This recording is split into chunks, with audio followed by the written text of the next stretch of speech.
Assalamualaikum warahmatullahi wabarakatuh. Bismillahirrahmanirrahim. Salam sejahtera bagi kita semua. Semoga senantiasa diberikan kesehatan oleh Allah Subhanahu wa taala dimanapun kita berada.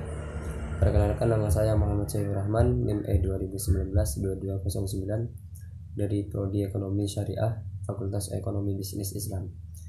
Di sini saya akan menjelaskan tentang peradaban Islam pada masa Khulafaur Rasyidin. Yang pertama yaitu Khalifah Abu Bakar As-Siddiq. Khalifah Abu Bakar As-Siddiq lahir pada tahun 568 Masehi atau 55 tahun sebelum Hijriah. Khalifah Abu Bakar adalah khalifah yang sangat berjasa di awal masa Khulafaur Rasyidin, meski banyak sekali cobaan dan hambatan yang datang. Masa Abu Bakar dimulai dengan munculnya permasalahan tentang siapa pemimpin yang akan memimpin umat Islam pasca wafatnya Rasulullah SAW. Kemajuan yang diraih pada masa Abu Bakar As-Siddiq yaitu yang pertama, perbaikan sosial masyarakat. Yang kedua yaitu pengumpulan ayat-ayat Al-Quran. Yang ketiga yaitu meningkatkan kesejahteraan umat. Yang keempat adalah sebagai kepala negara dan kepemimpinan umat Islam. Dan selanjutnya yaitu Khalifah Umar bin Khattab. Umar bin Khattab adalah yaitu lahir pada tahun 583 sampai 644. Memiliki nama lengkap yaitu Umar bin Khattab bin Nufail bin Abdul Al-Uzza bin Riba'ah bin Abdillah bin Qad bin Razail bin Adi bin Ka'ab bin Lu'ay. Adalah khalifah kedua yang menggantikan Abu Bakar As-Siddiq. Umar bin Khattab ini adalah salah satu sahabat terbesar sepanjang sejarah sesudah Nabi Muhammad SAW. Peranan Umar dalam sejarah Islam masa permulaan merupakan yang paling menonjol karena perluasan wilayahnya. Pada masa Khalifah Umar bin Khattab yaitu ada kemajuan yang diraih di masa Umar, yaitu Umar melakukan banyak reformasi secara administratif dan mengontrol dari dekat kebijakan publik, termasuk membangun sistem administratif untuk daerah yang baru ditaklukkan. Ia juga memerintahkan diselenggarakannya sensus di seluruh wilayah kekuasaan Islam. Pada tahun 638, ia memerintahkan untuk memperluas dan merenovasi Masjidil Haram di Mekah dan Masjid Nabawi di Madinah. Pada sekitar tahun ke-17 Hijriah, tahun keempat kekhalifahannya, Umar mengeluarkan keputusan bahwa penanggalan Islam hendaknya mulai dihitung pada peristiwa Hijriah secara garis besar seperti berikut. Yang pertama yaitu peletakan dasar-dasar administrasi negara atau pemerintahan Islam.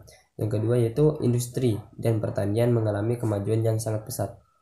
Yang ketiga yaitu kemajuan dalam bidang keilmuan umat Islam. Yang keempat yaitu ekspansi keluar daerah Islam besar-besaran. Yang kelima yaitu mengadakan Baitul Mal. Yang keempat yaitu Khalifah Utsman bin Affan. Utsman bin Affan ini adalah yang disebut juga yaitu Utsman ibn Affan ibn Abdillah bin Umayyah bin Abdi Syams ibn Abdi Manaf ibn Qusay, lahir pada tahun 576 di Taif. Ibunya adalah Urwah, putrinya Ummu Hakim al-Baida, putri Abdul Muthalib, nenek Nabi Muhammad SAW. Ayahnya yaitu Affan adalah seorang saudagar yang kaya raya dari suku Quraisy. Pada masa kekhalifahan Utsman bin Affan, dalam menjadi kekhalifahannya dipilih melalui majelis khusus yang dibentuk oleh Umar bin Khattab. Majelis ini atau panitia pemilihan itu terdiri dari 6 sahabat dari berbagai kelompok sosial yang ada. Mereka adalah Ali bin Abi Thalib, Utsman bin Affan, Abdurrahman bin Auf, Zubair, As'ad bin Abi Waqqas, dan Talha. Namun pada saat pemilihan berlangsung, Talha tidak sempat hadir sehingga 5 dari 6 anggota panitia yang melakukan pemilihan.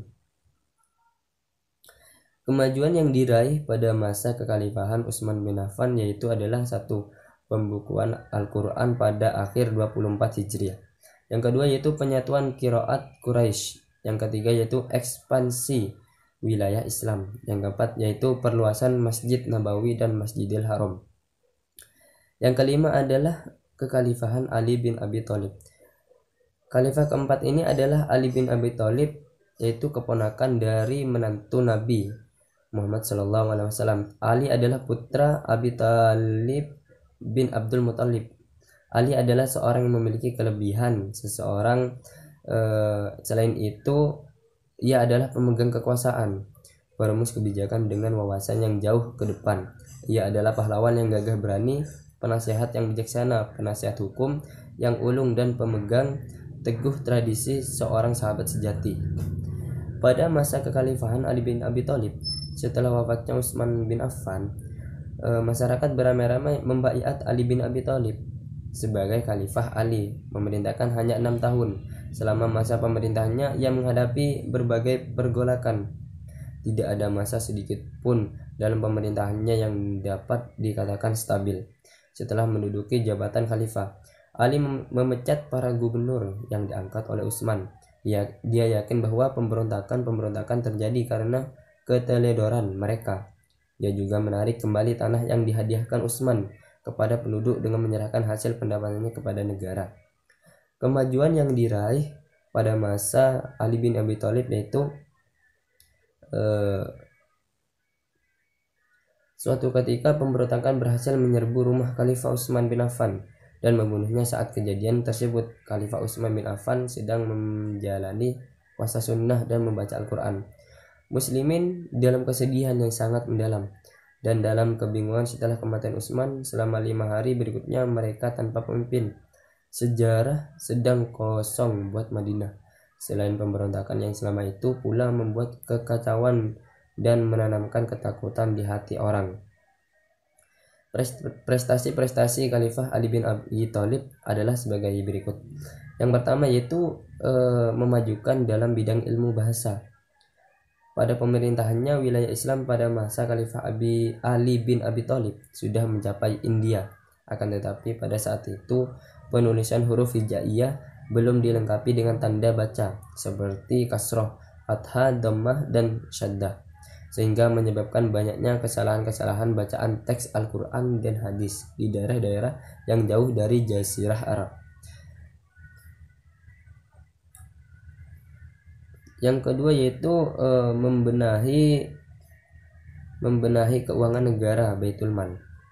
Harta pejabat yang diperolehnya dengan cara yang tidak benar disita oleh Khalifah Ali bin Abi Thalib. Harta tersebut kemudian disimpan di Baitul Mal dan digunakan untuk kesejahteraan rakyat.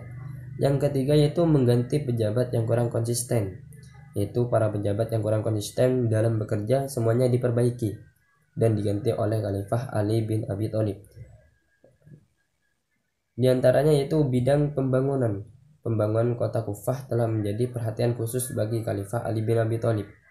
Pada awalnya kota Kufah disiapkan untuk pusat pertahanan oleh Muawiyah bin Abi Sufyan, akan tetapi kota Kufah kemudian berkembang menjadi pusat ilmu tafsir, ilmu hadis, ilmu nahwu, dan ilmu pengetahuan lainnya.